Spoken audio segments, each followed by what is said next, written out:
Sabe, né? Achou convincente? Oi, eu sou o Cabral. Oi, eu sou o Marcelo.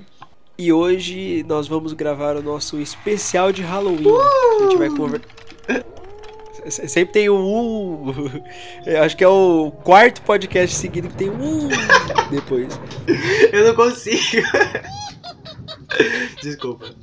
É pra ser aterrorizador, eu vou fazer tipo. Já era, já quebrou toda a temática de terror. Então, hoje a gente vai gravar o nosso especial de Halloween. A gente vai comentar um pouco sobre filmes de terror em geral. Sobre como eles funcionam no mercado, se existe filme de terror bom mesmo, se filme de terror precisa ser bom. E a gente vai conversar sobre alguns filmes icônicos também logo depois. Então, vamos começar perguntando pro Marcelo. Marcelo, você gosta de filme de terror? Eu gosto, eu amo filme de terror. E existe filme de terror bom? Claro. Será mesmo? Sim! Você tá me perguntando 2 vezes, denota que você não concorde comigo. E eu me sinto um pouco ofendido, entendeu? Não, eu sei que tem filme de terror bom, mas vamos à questão. Filme de terror precisa ser bom? Espera. Eu esqueci de comentar só um detalhezinho. Se você estiver assistindo no YouTube, já deixa um like aí pra não morrer esfaqueado por um assassino slasher. Compartilha esse podcast no se você estiver no Spotify, no YouTube, para qualquer amigo seu que goste de filme de terror.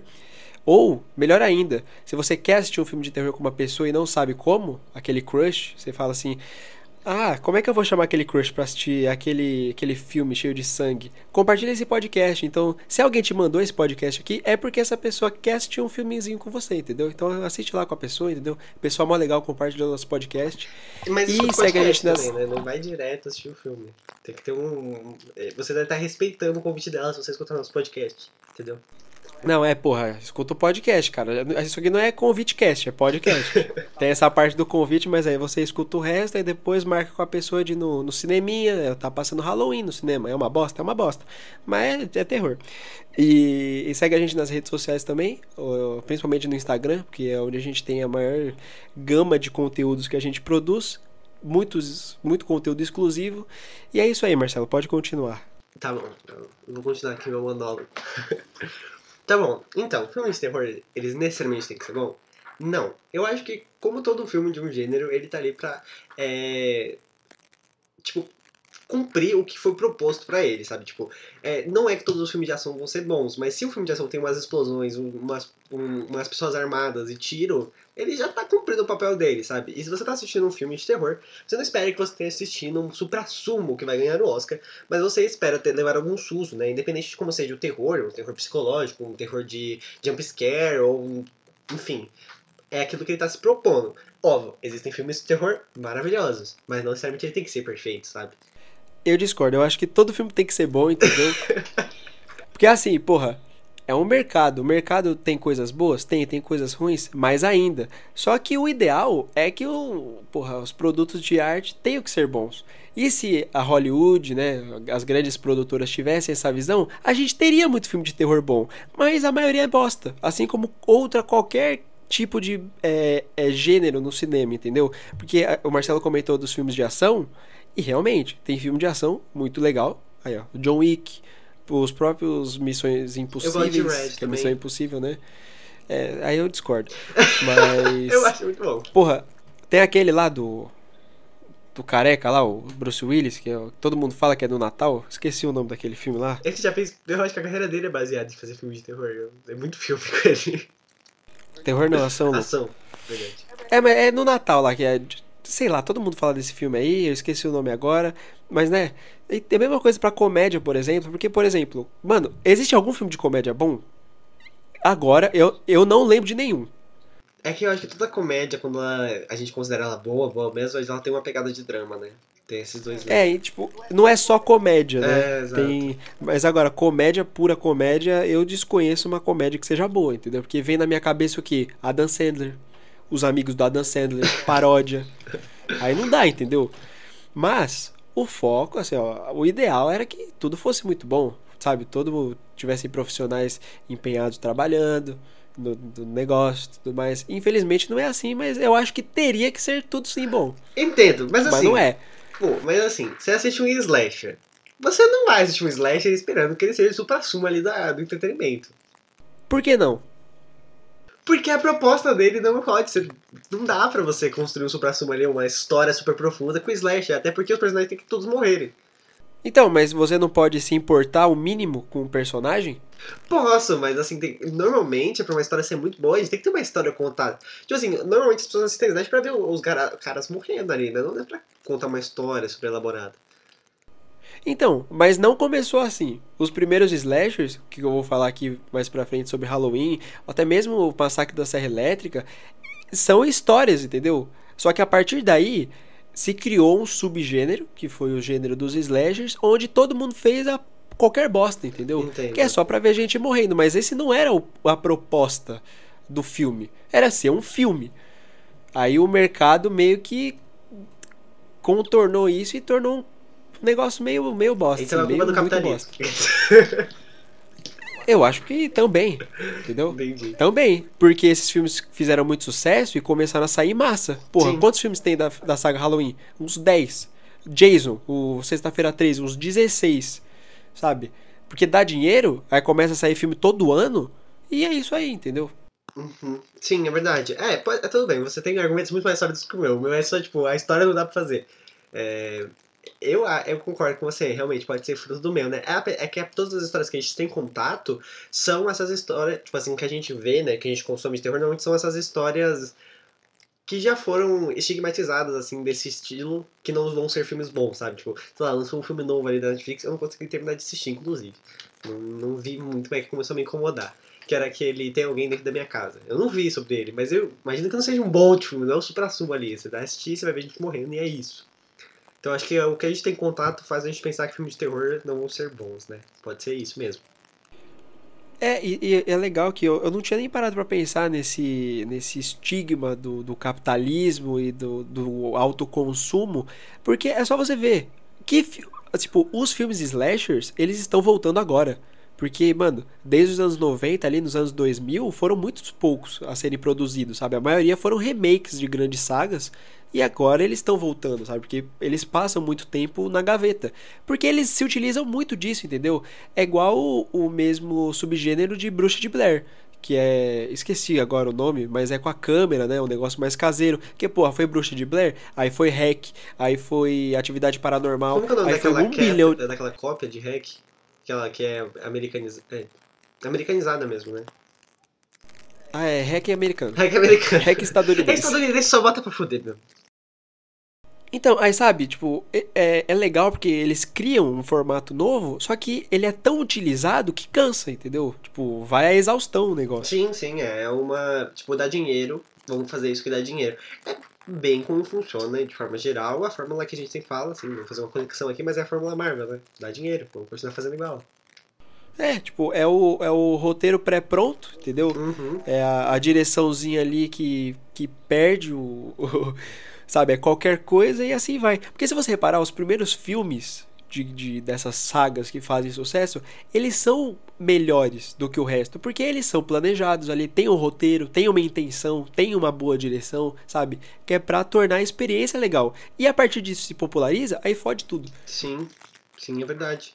É verdade, eu acho que foi um estilo de filme, né, que foi consumido pelo mercado. E aí ele tem um estereótipo. Ainda que existem exceções, né, a gente vê filmes de terror magníficos, assim, que contam uma história muito boa, mas a grande maioria não é esse o caso. E como, tipo assim, existem filmes que contam a história de forma extraordinária, desenvolvem os personagens e desenvolvem uma narrativa sem precisar de muito. Eu vou dar um exemplo assim, é o meu filme de terror favorito, eu acho que um dos meus filmes favoritos também, assim, eu nunca fiz um top 10 filme, mas esse filme é muito bom, que é o Hereditário, por exemplo. Eu amo esse filme, eu acho ele maravilhoso, eu gosto muito desse filme. Eu assisti esse filme e ele conseguia me causar medo, eu estava muito assustado, né?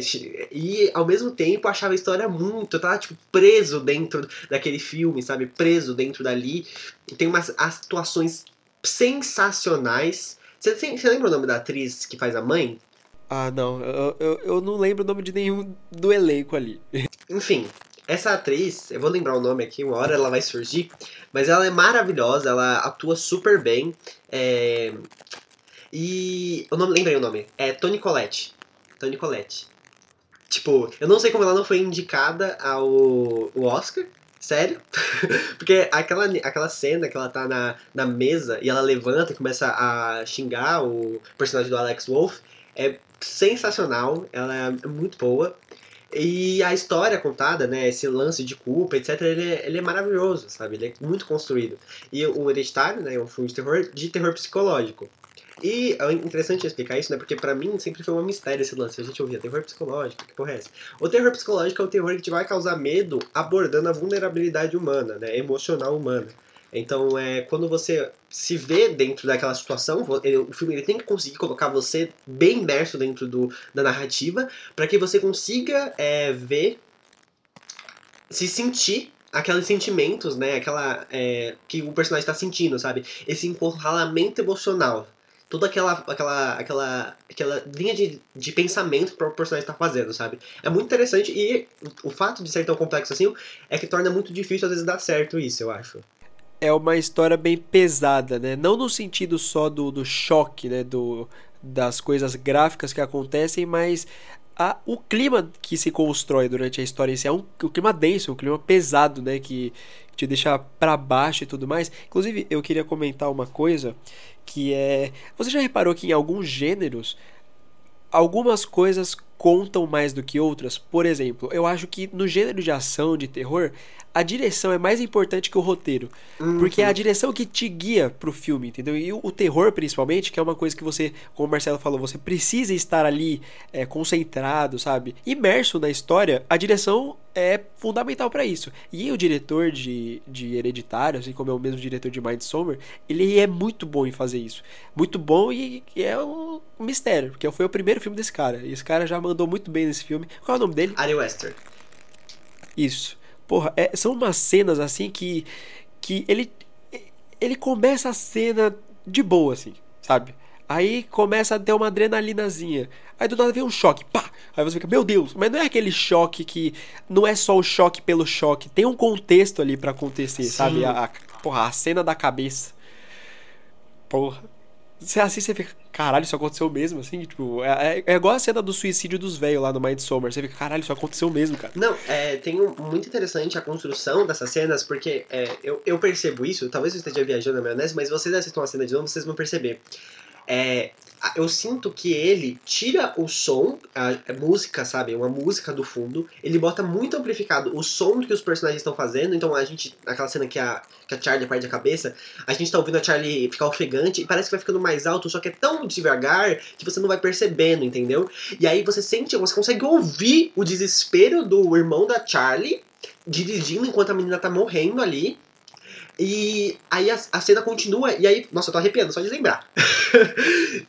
Você sente aquele clima claustrofóbico, você sente o desconforto mental, sabe? Tipo, esse desconforto que tá vindo da tela e vindo pra você. Você consegue sentir aquilo. E aí esse medo, essa sensação de vulnerabilidade, ela não é uma sensação que a gente vê muito em filme de jumpscare ou de assombração e tal.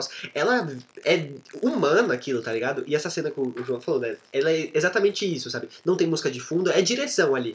O jogo de câmera que fazem dentro do carro, né? Tem uma parte, se não me engano, que a câmera ela fica no meio do... Sabe onde tem o freio de mão? Sim, ela fica, tipo, como se fosse um passageiro de trás sentado no meio do carro. Isso, e aí a gente vê o Alex Wolff olhando pra trás e a gente só vê metade do rosto dele. E essas cenas vão cortando muito rápido, assim, tipo, essas pequenas, assim. E aí fica muito bom a cena, sabe? Então, tipo, o João falando de direção é exatamente isso.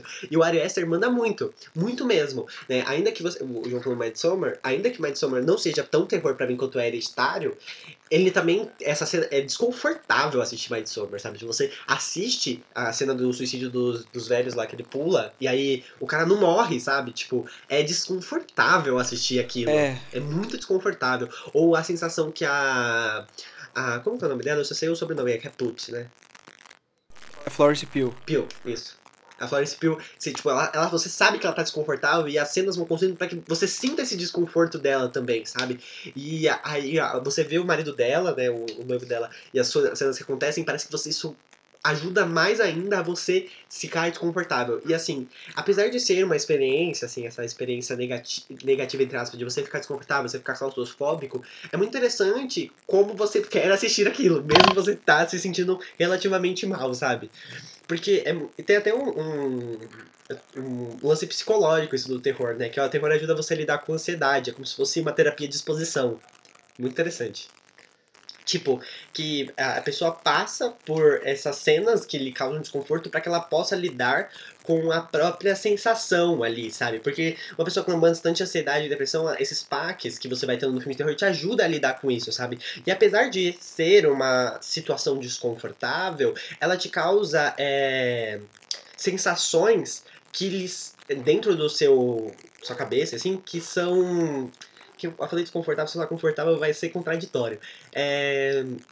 Prazerosas, vamos colocar assim, sabe? Tipo, você fica curioso, você fica curioso com a cena e tal, óbvio que depende de filme de terror, mas tudo isso colabora pra construção de um bom filme, entendeu? De terror. É o lance da recompensa, né? Tudo tem uma recompensa. Quando você assiste um filme bom, a recompensa que você tem é a experiência que você passa ali assistindo o filme, sabe? O final, a conclusão da história e tudo mais. Isso tem muito de videogame, né? A recompensa, é o lance de você fazer a tarefa para receber uma recompensa depois. E isso é muito presente nos filmes também, principalmente filme de terror, que você quer continuar assistindo as coisas, sabe? Não só filme de terror, mas coisas com mistério, porque você quer saber, entendeu? Algumas são mais perturbadoras, né? Igual o Hereditário, mas você quer ver ali o que acontece, você quer ver o desfecho, você quer ver o fim daqueles personagens. E uma coisa que o Ari Aster tem, tipo, não é sorte, porque ele também participou na escalação do pessoal, mas tudo contribui para os filmes dele serem uma ótima experiência. Sim. Sabe? É o roteiro, é a direção e são os atores. Claro que também tem toda a parte da produção do filme, né? Dos outros funcionários, esse lance de cenário, direção de arte. Eu acho uma edição mais bonito que Hereditário, mas Acho que é sabe, intenção também. tudo. Sim, tipo, tudo é favorável para que esse filme seja uma experiência boa. Sim, exato, exato. E uma coisa interessante pra falar sobre isso é que eu ouço muita gente, eu já ouvi muita gente falando que não assiste filme de terror por causa desse sentimento que você sente quando você está no filme de terror, sabe? Essa sensação negativa, teoricamente negativa, assim, de você se sentir desconfortável e tal, que não gosta disso. Mas é interessante que você possa processar esse sentimento que você sente, porque o seu corpo tá lidando com medo. Você vai lidar com medo na sua vida de diversas maneiras, sabe?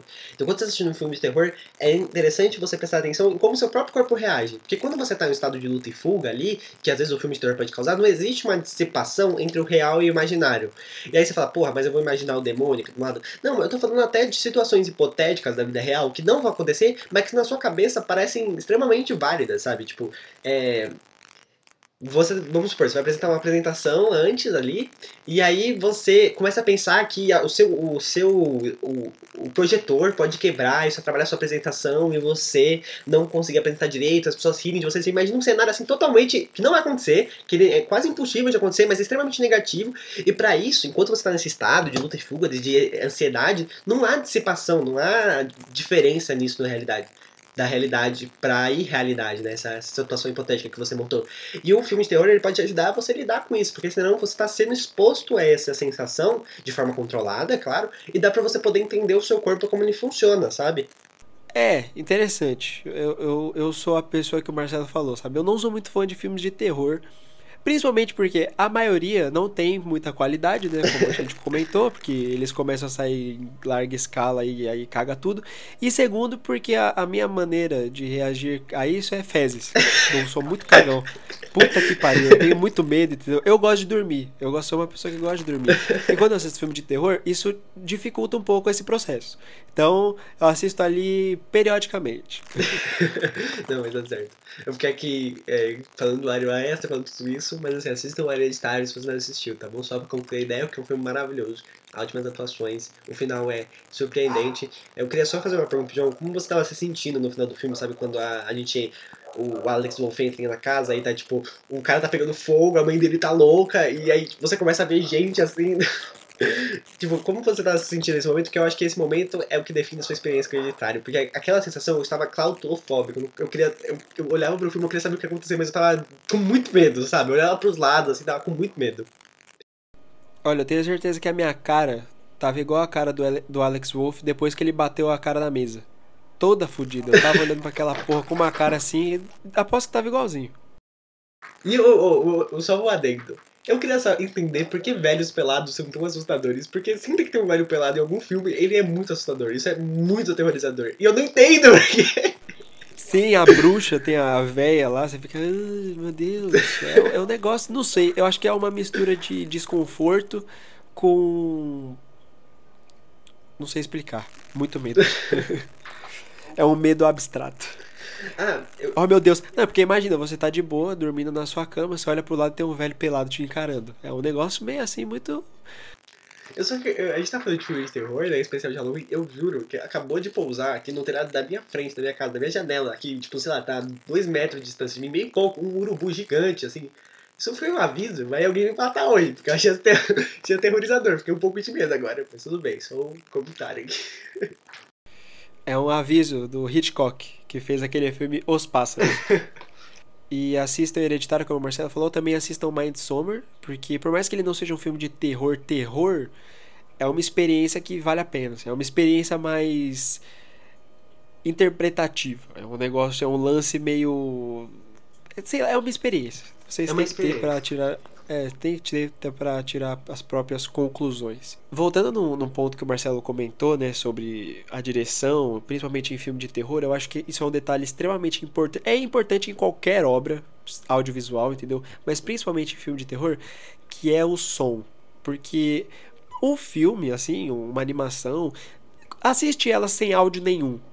O impacto que ela traz é, porra, é muito baixo, entendeu? Quando você coloca o som nele, é uma parada totalmente diferente, sabe? Porque o som torna tudo palpável. Porque se um cara dá um soco na parede no filme e você tá mudo, tá, você viu ele batendo na parede, mas quando tem o som, faz o som dele batendo na parede, porra, aquilo fica real, entendeu? E isso é muito importante em filme de terror, porque os recursos, eles têm que ser bem utilizados em todas as obras, né? Mas no filme de terror, ele que dá o pá, entendeu? Ele que dá o, eita porra, o choque, o susto.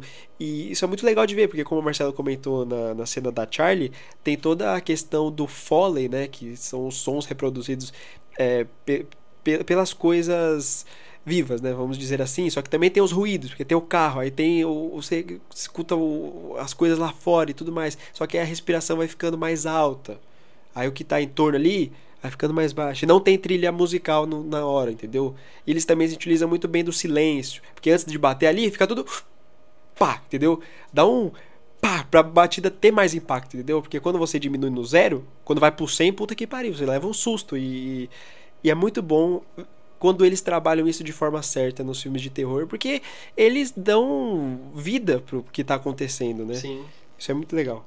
Bem, já que a gente tá comentando sobre filmes de terror bons, eu vou comentar sobre um slasher, que na verdade é um dos pais dos slashers, né? Que ele não é o primeiro slasher. O primeiro slasher assim, deve ter tido outros, mas assim, o primeiro que eu lembro mesmo é o Massacre da Serra Elétrica. Mas foda-se o Massacre da Serra Elétrica, entendeu? Porque, porra, e slasher a gente gosta de quê? Facão, faca. Porra, Serra Elétrica, irmão, dá licença e tudo mais. E também é um filme muito. Sabe, a produção, a história desse filme é meio louca, assim, eles não tinham muito dinheiro, também não tinham muita criatividade, tanto é que eles machucavam os atores de verdade, sabe? Tipo, eles cortavam as pessoas Gente, que real. porra é essa? Exatamente. Então, vamos esquecer essa porra aí do Leatherface, pau no cu do Leatherface, e vamos focar aqui num dos melhores slashers, no melhor, na minha opinião, no melhor assassino, no cara mais amedrontador, Tamborzinho. nem tanto, que é o senhor Michael Myers de Halloween, um filme lançado em 78.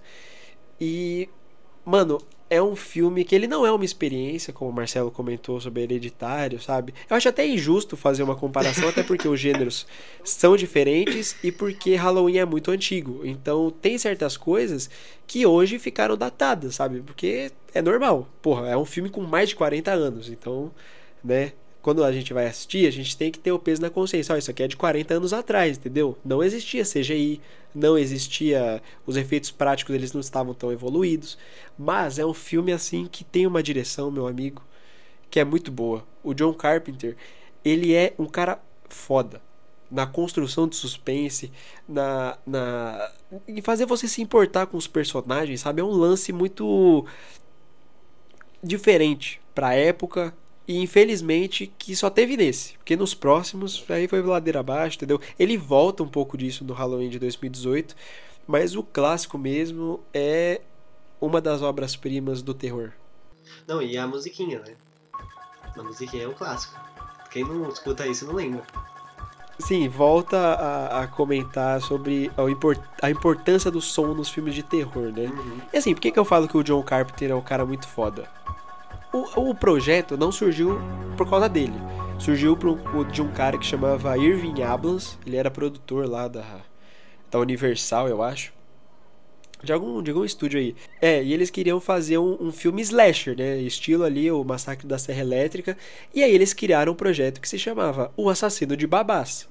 Mas aí é meio complicado, né? Primeiro que o nome já é lindo. Maravilhoso. Podia abreviar, né? Só as iniciais.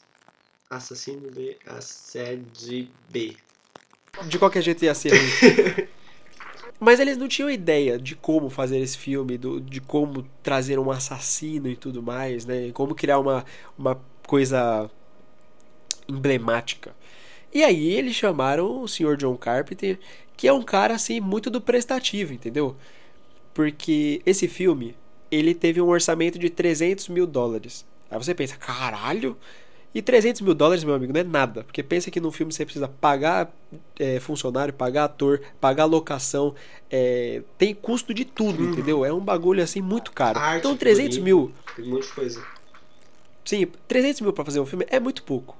Sabe, tem produção de filme que custa 250 milhões. Entendeu? Então... né? Os atores recebiam um pouco. Inclusive, durante a produção do filme, os atores ajudavam a carregar os equipamentos, sabe? O pessoal fazia um lanche lá pra galera. Não, eu vou na minha casa que fica perto daqui, a gente traz uns pão. Faz uns pães. Fazer aquela festa americana. Mano, eu trago uma torta, você traz o quê? Eu trago refrigerante, sabe? É lanche comunitário ali da galera, porque eles não tinham como fazer. Saudades. Muito caro.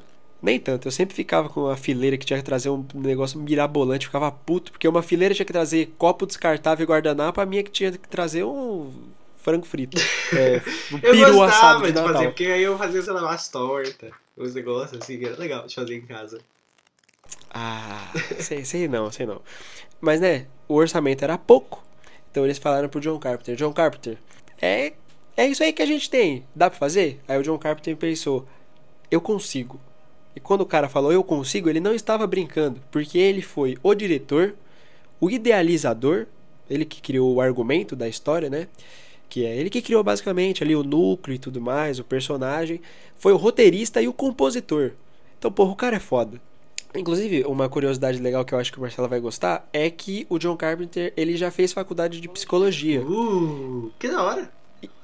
Sim, inclusive a ideia que ele teve pro Michael Myers foi em um dos trabalhos dele envolvia uma das alas mais perigosas assim de um sanatório lá dos Estados Unidos. E ele foi com a sala dele e tudo mais, foi tipo pesquisa de campo. Entendi. Que foda! E ele olhou pra uma criança, tipo, era um moleque assim de 10, 12 anos, pela janela, né, daqueles quartos, sabe, tipo... aquele quarto que tem a janelinha, a porta que tem a janelinha, ele olhou pra essa criança e a criança olhou pra ele de um jeito que ele ficou muito cagado de medo, entendeu? Ele falou, aquela criança ali não é do bem, não é do bem, entendeu? Era um menino lá nem lembro, ele não deu detalhes do problema que o menino tinha, né, do mental. Mas um dos diálogos que o Dr. Loomis tem no filme é uma coisa que o John Carpenter escreveu no trabalho no relatório dele sobre esse trabalho de campo. Que é quando ele olhou nos olhos daquele menininho, ele não viu nada além da escuridão. A única coisa que ele viu ali foram os olhos do demônio. Olha, eu achei problemático. Tudo bem. Não vou xingar o diretor aí. Ele não é psicólogo, né? Ainda bem. Ele não completou a formação. A gente percebeu por quê. Da cinema depois. Mas ele ficou com muito medo daquele menino, então ele achou muito interessante trazer um personagem assim, entendeu? Um protagonista de criança, né? Porque era uma criança, então tanto é que o filme começa com o Michael Myers criancinha lá e tudo mais. E e jogou lá a ideia e foi vendo o que deu, entendeu? Sim, entendi. Mas é muito interessante, ainda assim. A ideia de origem e tal, dele ver isso é muito interessante mesmo. Mesmo que seja problemático Sim, pra mim, sim. mas é muito interessante. E ele modificou bastante coisa, porque como eu comentei, né, o projeto chamava O Assassino de Babás. E a ideia era que tava se popularizando lá nos Estados Unidos esse lance do medo dos palhaços, né? Tipo, os palhaços assassinos. Porra, mas quem não tem medo de palhaço, assim? Você falou de slasher e falou de palhaço pra mim, e eu lembro daquela porra do Art, o palhaço, do Terrifier, e pra mim aquilo é muito assustador, sério. Eu vejo imagens daquilo e fico com medo de verdade. Então, assim, do mal. Palhaço do mal. É, o design daquele palhaço, porra. Tipo, pra mim ele é o palhaço mais assustador que existe, assim, de todos. Não, e os filmes dele, assim, e as coisas que ele faz no filme, assim, eu acho muito assustador. Tipo, a construção do que tá acontecendo eu acho realmente muito assustador. Mas talvez seja uma pequena fobia de palhaço, talvez. Eu tenho muito medo de palhaço, então eu prefiro nem assistir, nunca nem vi, entendeu? Os filmes, porque sei que não vai dar bom. Mas, né, a ideia era que ele fosse um assassino vestido de palhaço. Só que o John Carpenter pensou: ah, mano, porra, todo mundo já tá fazendo coisa de palhaço, entendeu? Aí já tinha lá o Stephen King escrevendo It. Aí já estavam fazendo a sériezinha de TV lá com putz, esqueci o nome do ator. Tim Curry. Tim Curry? É, o primeiro It lá dos anos 70/80. E aí ele quis dar um negócio diferente pro personagem, sabe? Só que ele homenageou essa ideia, tanto é que no começo do filme, quando o Michael Myers é criancinha e assassina a irmã dele, ele tá vestido de palhaço. Então foi uma pequena homenagem que ele fez aí a primeira ideia que eles tiveram pro traje. E como eu falei, eles não tinham dinheiro. Então como é que eles iam fazer um traje emblemático pra um assassino, entendeu? Como é que eles iam fazer uma máscara da hora, tipo a máscara do Leatherface que era feita com pele humana? Não de verdade, mas, né, no filme e tudo mais. Aí o John Carpenter pensou, ó, mano, faz qualquer bosta aí, a gente não tem nem dinheiro pra comprar um nada. Aí eles foram numa loja de fantasia, acharam uma máscara do comandante Kirkman, do Star Trek, de $1. Pegaram a porra da máscara, cortaram os olhos, assim, deixaram os olhos maiores, pintaram de branco e pintaram o cabelo. Pronto. Criaram uma das máscaras mais emblemáticas dos filmes de terror e usaram um macacão de mecânico pro cara vestir. Não, e eu acho que esse é um perfeito caso de menos é mais, né? Porque parece que quanto mais dinheiro tem dinheiro pra fazer esse filme, mais merda fica a máscara, né? Exato. Não, porque o legal quando você tem um orçamento baixo, isso não é legal, tá? Mas uma solução, a melhor solução é a criatividade, sabe? Eles pegaram uma máscara lá, modificaram a máscara e, porra, deu certo, entendeu? E o Michael Myers, ele não aparece muito no filme, né? Ele não aparece muito perto. A câmera nunca foca na máscara dele, assim, tipo, não tem um plano, um close da máscara dele, porque a máscara era zoada. Então ele aparecia longe, entendeu? Quando ele aparecia, assim, de mais próximo da câmera, era no escuro. Então tudo contribuía para criar um design, assim, uma máscara, não uma máscara, mas um visual emblemático do assassino, né? E a criatividade é o ponto central aqui desse filme, entendeu? É igual, por exemplo, o Evil Dead do Sam Raimi, que, porra, o Evil Dead, ele não é nem um filme de estúdio, entendeu? Ele foi meio que um filme independente lá que o Sam Raimi fez com a parceria de uma galera. E tudo foi à base da criatividade, sabe? A criatividade é a melhor coisa pra driblar esses problemas financeiros que tem. Não dá sempre certo, né? Mas nesse caso deu. Então, porra, foi uma produção bagaceira, muito barata, entendeu? Os atores.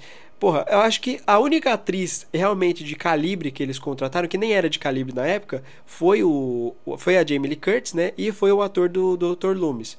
E a Jamie Lee Curtis, porra, foi o primeiro trabalho dela. Então, meio que lançou ela aí pro mundo do cinema. Assim como lançou a mãe dela, né? Porque a mãe dela é a Marion. Sei lá o nome da personagem que morre no Psicose, lá no chuveiro. Uhum. É a mãe da Jamie Lee Curtis. Então, aí, ó, filme de terror contribuindo pra família. E o que você acha, tipo, que ali no roteiro, ali na construção do filme, ali, que são partes muito emblemáticas ali do filme. Que, tipo, quando você tá assistindo, você fala, porra, estou com medo, isso aqui é foda. Então, o que mais contribui para isso é a construção de cenas que envolvem o Michael Myers, principalmente de dia, incrivelmente falando. Porque, como eu falei, ele aparece longe quando tá de dia. Então, um negócio muito legal que o John Carpenter utiliza é uma câmera que eles começaram a chamar de câmera curiosa, né? Que é um plano aberto e é um plano filmando a rua, por exemplo. Aí o ator se aproxima, assim, ele tá vindo, e aí a câmera começa a seguir o ator, entendeu? Só que por exemplo, no Michael Myers, ele também vai aparecendo de fundo, só que a câmera não está seguindo ele. Só que você viu que ele está ali. Uhum. E tem esse lance muito legal no primeiro filme que torna o Michael Myers um stalker. Então ele fica obcecado pela Laurie Strode. Ele vê a Laurie Strode ali no começo do filme, quando ela vai deixar a chave na casa lá dos Myers, e depois ele fica seguindo ela, sabe? Fica seguindo ela na rua, na escola, fica seguindo ela de carro. E isso, tipo, a forma que as cenas são feitas dá um cagaço, mano. Porque, tipo, tá uma cena super comum, assim, normalzinha da protagonista conversando com a amiga dela no carro.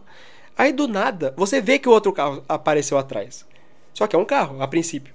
Só que aí ele vai dando uns detalhes e você vê que quem tá lá dentro é o Michael Myers, entendeu? O Michael Myers tem esse lance de ficar seguindo a vítima, de ficar observando. Inclusive, no roteiro, né, eles se referiam ao Michael Myers como The Shape. Ele é tipo um corpo, não tem nada ali, entendeu? É um corpo vazio que mata. Entendi. E essa é a mística legal do personagem, porque ele não emite nenhum som. Ele, sabe, piscou, sumiu.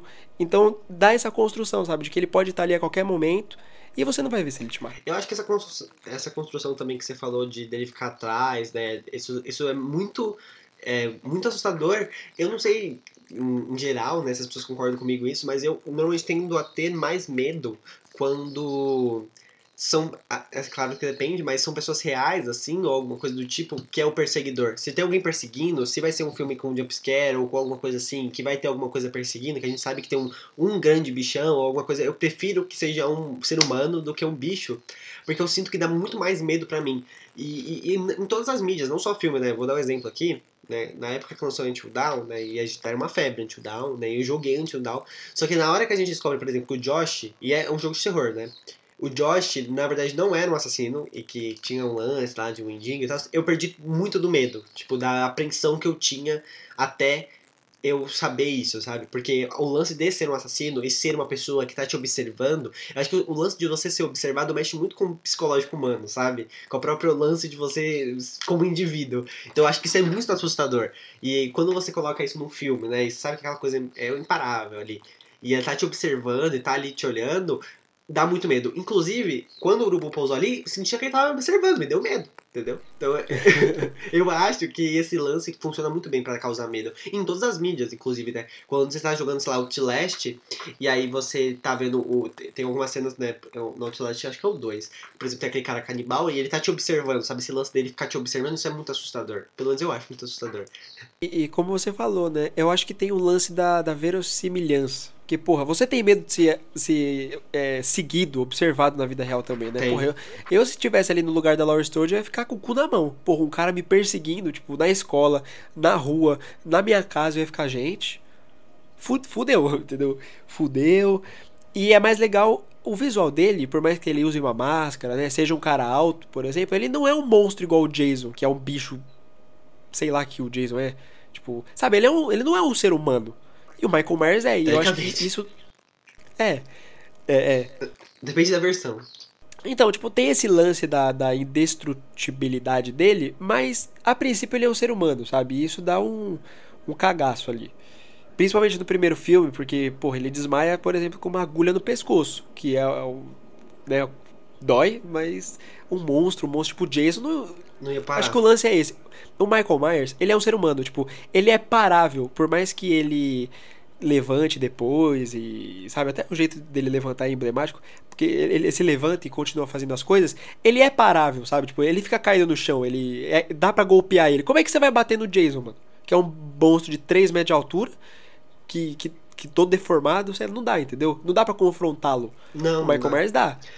E tem uma coisa também que o ser humano é muito obcecado por, e se estudar um pouco de filosofia, um pouco de sociologia, você vai perceber que é esse lance do mal, né? A gente tem uma necessidade de entender esse mal, né? Porque ele é mal, e esse lance da natureza do mal no Michael Myers também cria uma mitologia do personagem, né? Porque a gente você estuda isso durante a história, sabe? Você vai ouvir, porque o ser humano é mal por natureza, o ser humano é bom por natureza, sabe? Tem todo esse debate em relação ao mal, esse lance de ser mal por natureza, né? E o Michael Myers, ele é uma pessoa má por natureza, então tem esse lance, essa mística dele também colabora para a construção do personagem. Sim. Eu só queria deixar claro que eu não gosto do Michael Myers, tá? Porque ele mata cachorros. Eu quero que ele se foda, então. Porque, por exemplo, o Jason não mata cachorros, então eu prefiro ele. A gente escolhendo o serial killer. Esse aqui tá bom. 300 gramas. Ah, pô, pelo menos não mata cachorro, entendeu? Mó triste, mano. A cena do doguinho morrendo. Tipo, você não fica assustado, você fica bolado. Você fica, porra, Michael Myers, vai tomar no seu cu, né, cara? Inclusive, uma coisa muito legal é que, como eu falei, né, tem todo o lance da criatividade. Então, tem uma cena que o Dr. Loomis ele vai pra casa do Michael Myers e vê um cachorro morto no chão. E ele fala isso. Ele fala, o xerife até pergunta, nossa, que ser humano seria capaz de fazer isso? Tipo, o cachorro tá comido, comeram o cachorro. E ele fala que o Michael sentiu fome. Só que ele não mostra o cachorro, entendeu?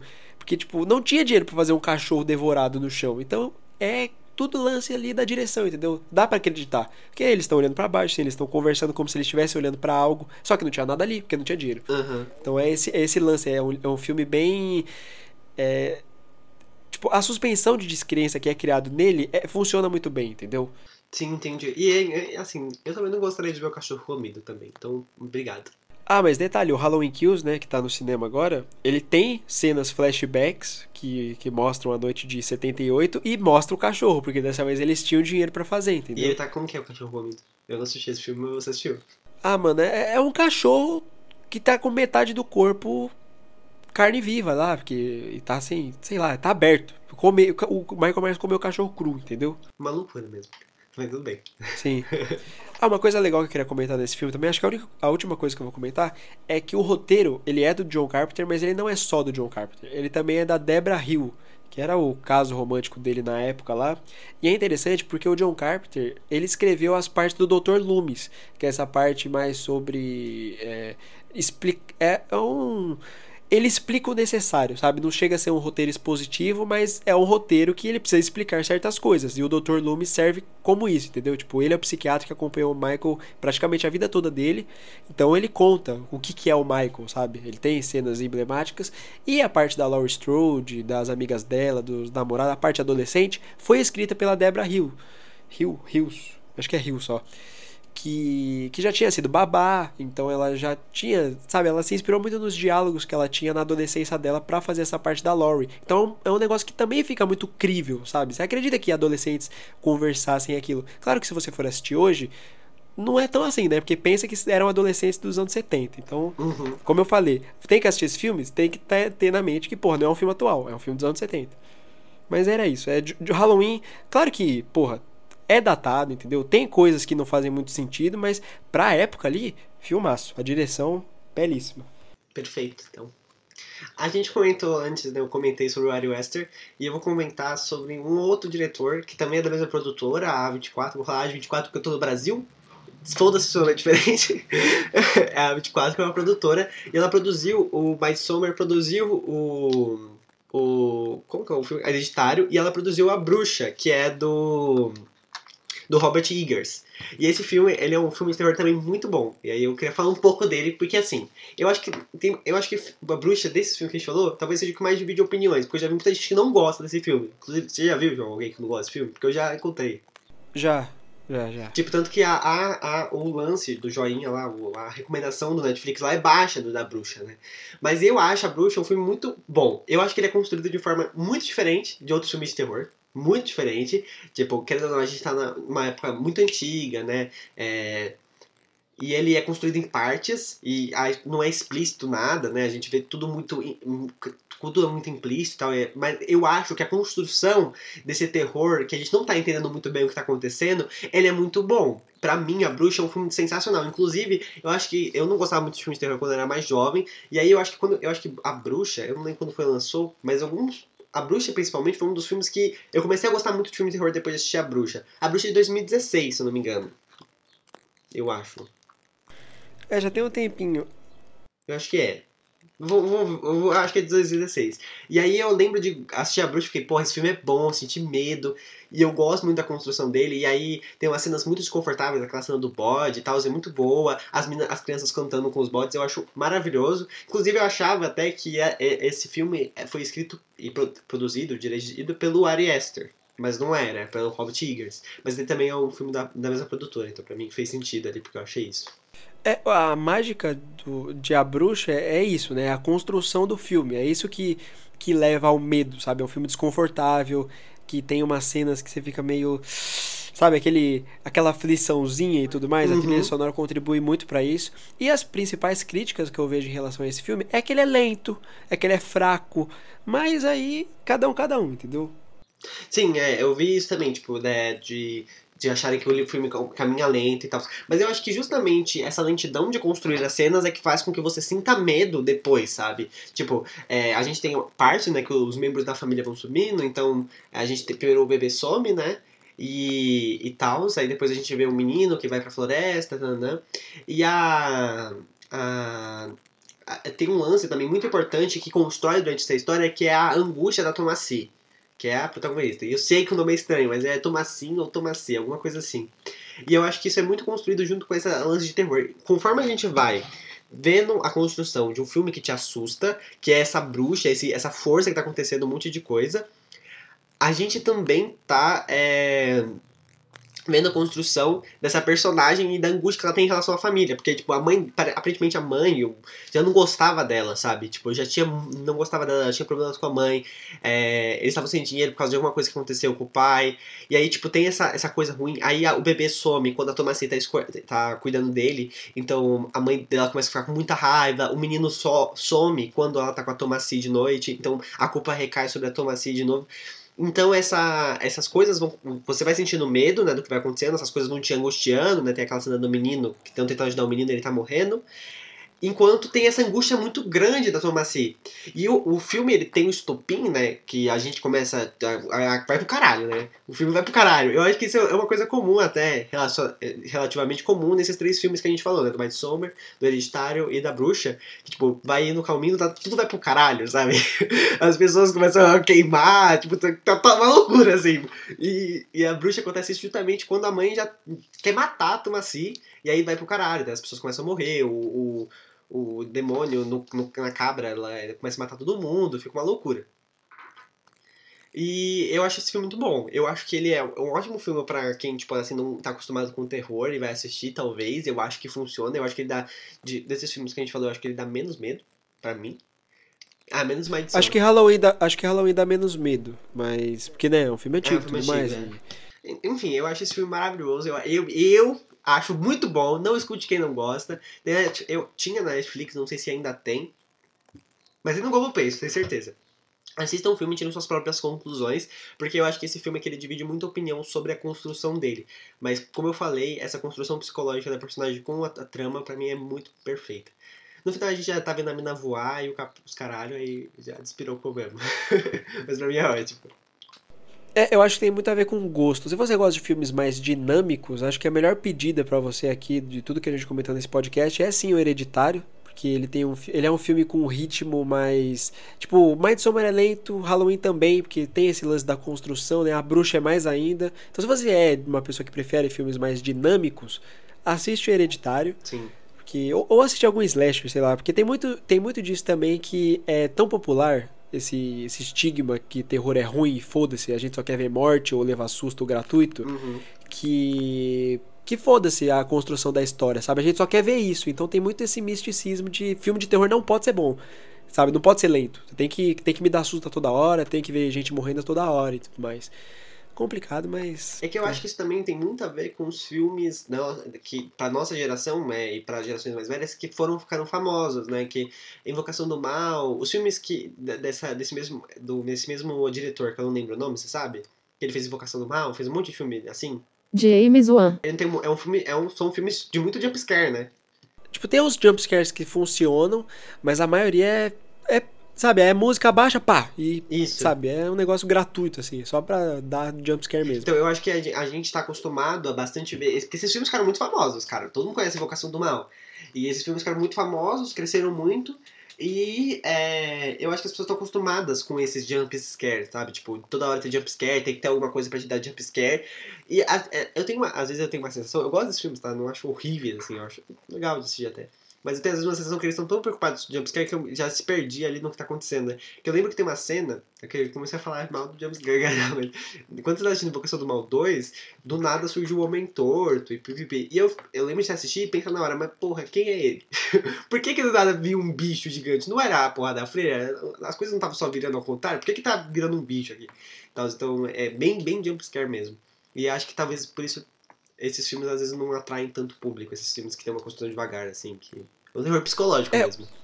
Pra mim, o problema do Invocação do Mal é a gratuidade dele, sabe? As coisas acontecem porque elas têm que acontecer ali, tá no roteiro, tem que fazer, entendeu? Não tem uma construção em volta disso. Mas eu acho que a gente pode até gravar um episódio sobre o Invocaverso, né? Se Invocaverso. popularizou, o Invocaverso. Porque eu acho que esse universo de Invocação do Mal, ele funciona por um motivo bem específico que eu não vou falar aqui. Se a gente gravar esse podcast no futuro, a gente conversa sobre isso aí. Tá certo, então. É isso aí, ó. Tá vendo? Podcast de filmes de terror. Vem aí. Inclusive, já tá dando tempo aqui, mas eu gostaria de falar de outros filmes de terror que eu separei. Então a gente pode gravar mais especiais filmes de terror pra comentar e tudo mais. A gente traz alguns convidados aqui pra falar os filmes de terror que eles gostam. Já passou vários convidados por aqui. Se vocês tiverem alguma ideia de um convidado, vocês falam assim, eu quero esse convidado pra falar. Vocês podem escrever também no post do Instagram ou no comentário do YouTube se estiverem aqui. Acho uma ideia interessante. Beleza. Inclusive, comentei sobre Halloween, né? Acho que o que mais aproxima do primeiro Halloween é o Halloween de 2018, né? Tanto é porque ele é uma continuação direta. Todos os outros filmes foram descartados. Então, se vocês quiserem começar a assistir Halloween, eu indico a Nova Ordem mesmo, sabe? Que é o Halloween de 78, é o Halloween de 2018 e agora tem o Halloween Kills. Que... É uma merda. Porra... Não precisava existir, tá? Porque a ideia era fazer 2 filmes. Só que como o primeiro deu dinheiro, eles quiseram fazer 3. E se você... Esse podcast a gente vai lançar no sábado, né? Então, na sexta, eu postei a minha opinião sobre Halloween Kills. Tá lá no Instagram do podcast, então vai lá dar uma olhada. E é isso aí, eu digo que você assista o de 78, o de 2018. E assim, se você gosta de um slasher popularzão, que é só morte, assista o Halloween Kills. Porque se você quer ver gore e morte, assiste Halloween Kills. Porque nesse quesito, ele é satisfatório, entendeu? Porra, tem umas 50 mortes no filme. Se você quer ver morte, assiste esse filme. Pode ser, certo. Eu gosto do 2018. Eu lembro de gostar de assistir. É bem legal. Eu gosto muito do final do 2018. E acho tudo bem a véia apanhar. Pra mim, ok, adorei. Ele é o filme que mais relembra o primeiro, né? Porque assim, tem um segundo que também é do John Carpenter, mas diminui bastante, sabe? Eu não entendo a estigma do mercado de terror, que quanto mais dinheiro eles têm, mais bosta eles fazem. Igual o primeiro Invocação do Mal. É o melhor de todos. E o que teve o menor orçamento. É verdade, né? O filme de terror baixo orçamento funciona bem. Eu só um adendo agora que eu fui pensar sobre a frase, eu falei assim, adoro que a parte que tá batendo na velha. Gente, eu não estou favorável a bater em idosos. Eu só tô falando que tem uma cena que é contraditória, que tem gente que fala que ela não aguentaria aquelas porradas, né? Que ela tá lutando contra o Michael Myers. Eu tô falando que eu gosto daquilo, entendeu, gente? Não quero bater em velhos. É mentira, o Marcelo tá falando podcast todo que tem medo de velho pelado, que não gosta de velho, ele quer bater nos velhos. Se você tem uma pessoa idosa na sua família, esconda ela antes que o Marcelo veja, entendeu?